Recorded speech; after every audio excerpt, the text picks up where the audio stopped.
जय राघवेन्द्राय सत्यधर्मारताय च भजतां कल्पवृक्षाय नमतां कामधेनुवे।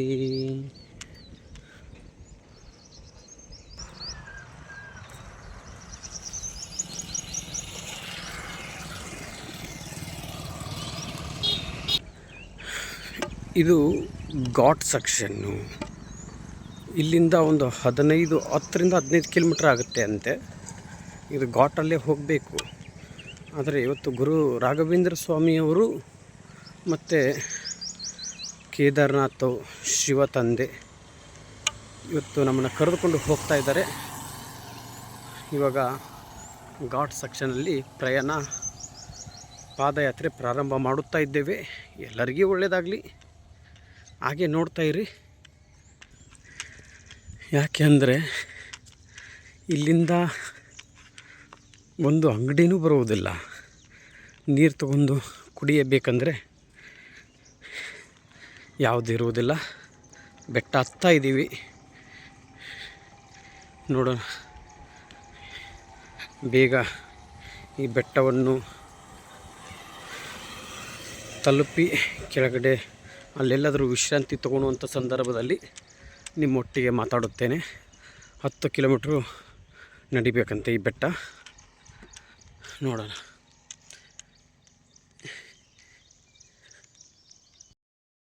ಯಾಕೆಂದರೆ ಇವರು ಗುರು ರಾಘವೇಂದ್ರ ಸ್ವಾಮಿಯವರು ನಮ್ಮೊಟ್ಟಿಗೆ ಇರುವಾಗ ಏನೂ ನಿಶ್ಚಿಂತೆ, ಏನೂ ಭಯ ಇಲ್ಲ.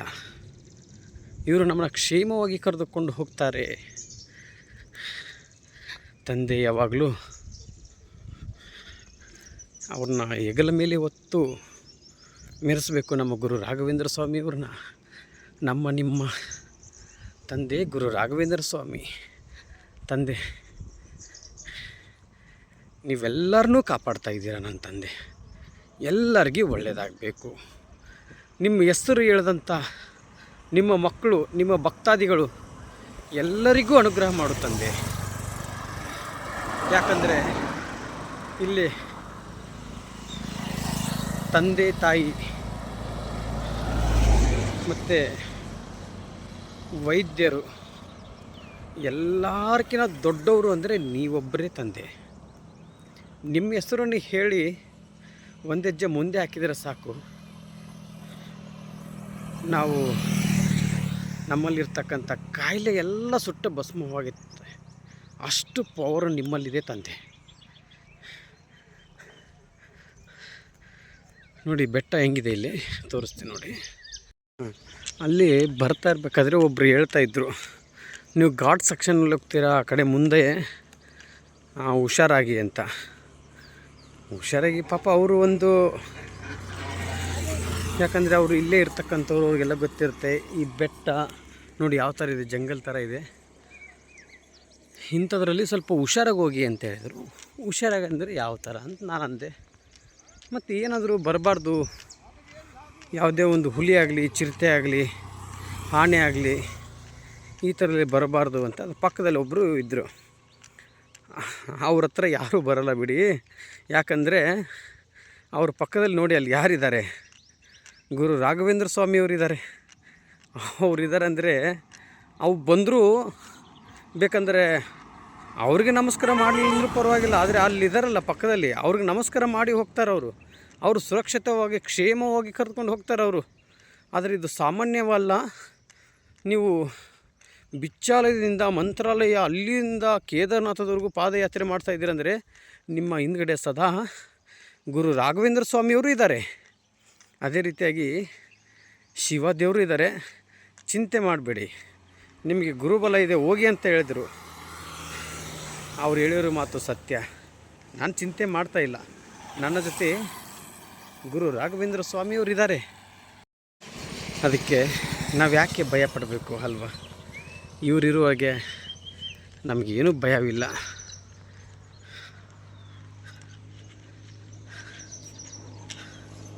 ಯಾಕೆಂದರೆ ಈ ಬೆಟ್ಟ ಸ್ವಲ್ಪ ದಾಟುವವರೆಗೂ ಸ್ವಲ್ಪ ಕಷ್ಟ. ಯಾಕಂದರೆ ಸ್ವಲ್ಪ ಅಪ್ಪಾಗಿದೆ.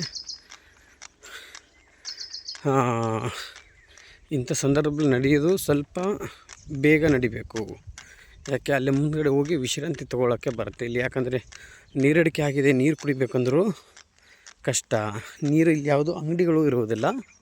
ಆ ಕಾರಣದಿಂದ ನಮ್ಮ ಪ್ರಯಾಣವನ್ನು ಸ್ವಲ್ಪ ಬೇಗ ಸಾಗಿಸೋಣ. ಅದಕ್ಕೆ ಅಲ್ಲೇ ಮುಂದ್ಗಡೆ ಹೋಗಿ ಅಲ್ಲಿ ಕುಳಿತುಕೊಂಡು ನಿಮ್ಮ ಒಟ್ಟಿಗೆ ಮಾತಾಡೋಣ.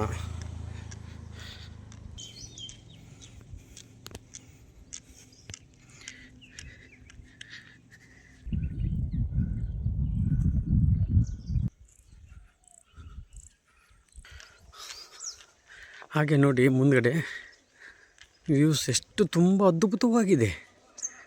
ನೋಡುವುದಕ್ಕೆ ಎರಡು ಕಣ್ಣು ಸಾಲದು. ಹಾಗೆ ನೋಡ್ತಾ ಇರಿ. ಇಂಥ ಸುಂದರವಾದ ಜಾಗದಲ್ಲಿ ನಮ್ಮನ್ನು ಕರೆದುಕೊಂಡು ಹೋಗುತ್ತಾ ಇದ್ದಾರಲ್ಲ. ನಿಮ್ಮೆಲ್ಲರ ಪ್ರೋತ್ಸಾಹ, ಗುರು ರಾಘವೇಂದ್ರ ಸ್ವಾಮಿಯವರ ಆಶೀರ್ವಾದದೊಂದಿಗೆ ನಾವು ಹೋಗುತ್ತಾ ಇದ್ದೇವೆ. ಯಾಕೆ ಇಷ್ಟು ಸ್ವಲ್ಪ ಬೆಟ್ಟವನ್ನು ಹತ್ತುತ್ತಾ ಇದ್ದೀವಲ್ಲ, ಆ ಕಾರಣದಿಂದ ಸ್ವಲ್ಪ ಸುಸ್ತವಾಗಿದೆ. ಮುಂದೆ ಎಲ್ಲಾದರೂ ಅಲ್ಲಿ ನೆರಳಿದ್ದರೆ ಕೂತ್ಕೊಳ್ಳೋಣ. ಯಾಕಂದರೆ ಇಲ್ಲಿ ಕೂತ್ಕೊಳ್ಳೋಕ್ಕೆ ಅಷ್ಟು ನೆರಳುಗಳು ಬರ್ತಾ ಇಲ್ಲ. ಅಲ್ಲಿ ಮುಂದೆ ಕಾಣುತ್ತೆ, ಅಲ್ಲಿಗೆ ಹೋಗೋಣ. ಹಾಗೆ ನೋಡ್ತಾ ಇರಿ, ತುಂಬ ಅದ್ಭುತವಾದಂಥ ವ್ಯೂ ನಿಮ್ಮ ಮುಂದುಗಡೆ ಬರುತ್ತೆ. ಪ್ರತ್ಯಕ್ಷವಾಗಿ ಏನೋ ನಿಮಗೆ ಕಾಣಬಹುದು. ನೋಡಿ ಎಷ್ಟು ಸೈಲೆಂಟಾಗಿದೆ.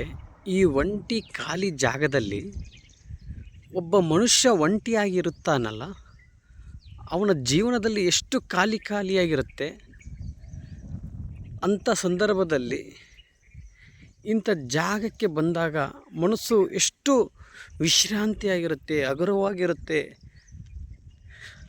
ತುಂಬ ಅದ್ಭುತ. ಇಲ್ಲಿರ್ತಕ್ಕಂಥ ಈ ಪಕ್ಷಿಗಳು ಸೌಂಡನ್ನು ಕೇಳಿದರೆ ಎಷ್ಟು ಆನಂದವಾಗುತ್ತೆ. 2 ನಿಮಿಷ ಕಣ್ಣು ಮುಚ್ಚಿ ಈ ಶಬ್ದವನ್ನು ಕೇಳ್ತಾ ಇದ್ದರೆ ತುಂಬ ಆನಂದವಾಗುತ್ತೆ ಅಲ್ವಾ. ಯಾಕಂದರೆ ಸಿಟಿಯಲ್ಲಿ ಇದ್ದು ಗಾಡಿ ಸೌಂಡು ಕೇಳಿ ಈ ಪಕ್ಷಿಗಳು ಇರ್ತಕ್ಕಂಥ ಈ ಶಬ್ದವನ್ನು ಕೇಳಲ್ದ ಎಷ್ಟೋ ದಿನವಾಗಿತ್ತು. ನೋಡಿ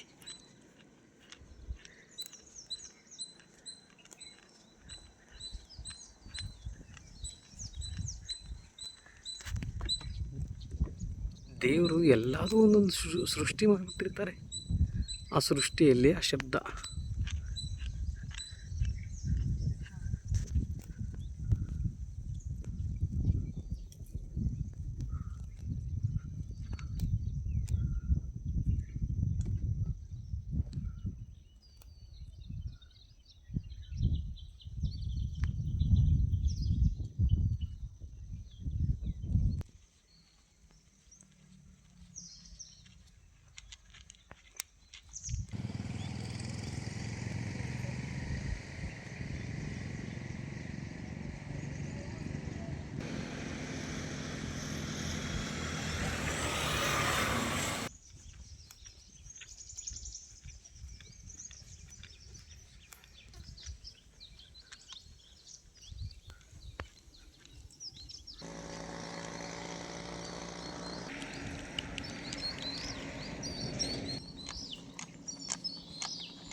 ನೋಡಿ ಶ್ರೀದೇವಿ ದೇವಸ್ಥಾನಕ್ಕೆ ದಾರಿ ಈ ಕಡೆ ಇದೆ. ಅಮ್ಮನವರು ಎಲ್ಲೆಲ್ಲಿ ಜನಿಸಿರ್ತಾರೆ ನೋಡಿ, ಎಲ್ಲೆಲ್ಲಿ ನೆಲೆಸಿರ್ತಾರೆ ಅಂದರೆ ಕಾಡು ಈ ಮಧ್ಯದೊಳಗಡೆ ನೆಲೆಸಿದ್ದಾರೆ.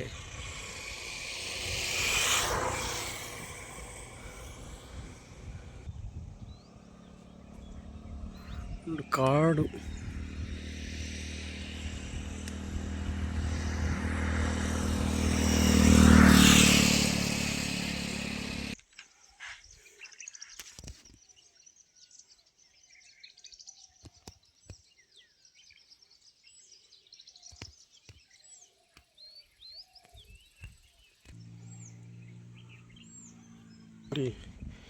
ಈ ಥರದಲ್ಲಿ ರೋಡಲ್ಲಿ ನಡೆಯೋದು ತುಂಬ ಕಷ್ಟ ಸ್ವಲ್ಪ.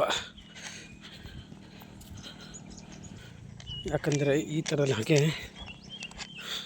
ಈ ಕಲ್ಲು ಮುಳ್ಳು ಈ ಹಾಗೆ ಚುಚ್ತಾ ಇರುತ್ತೆ. ಆದರೆ ನೋಡಿ ಇವಾಗ ಚುಚ್ತಾ ಇರುತ್ತೆ, ಆದರೆ ರಾತ್ರಿ ಎಲ್ಲ ಕಮ್ಮಿ ಆಗಿಬಿಡತ್ತೆ. ಅದೇ ರಾಯರ ಪವಾಡ, ರಾಯರ ಮಹಿಮೆ.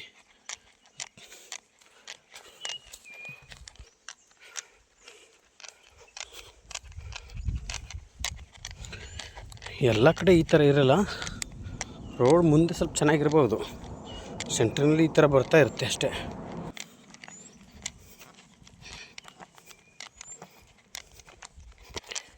ಯಾಕೆಂದರೆ ಈ ಕಲ್ಲಿ ನೋಡಿ ಈ ಥರ ಮೇಲುಗಡೆ ಎದ್ದಿರುತ್ತಲ್ಲ, ಇದು ಚುಚ್ಚುತ್ತೆ. ಇದು ಸಾಫ್ಟಾಗಿರ್ಬೇಕು, ಅದು ರೋಡ್ ನೈಸ್ ರೋಡ್ ಅಂತಾರಲ್ಲ, ಅದರಲ್ಲಿ ಬೇಗ ಬೇಗ ಸಾಗುತ್ತೆ. ಈ ಥರದಲ್ಲಾದರೆ ಸ್ವಲ್ಪ ಕಷ್ಟ.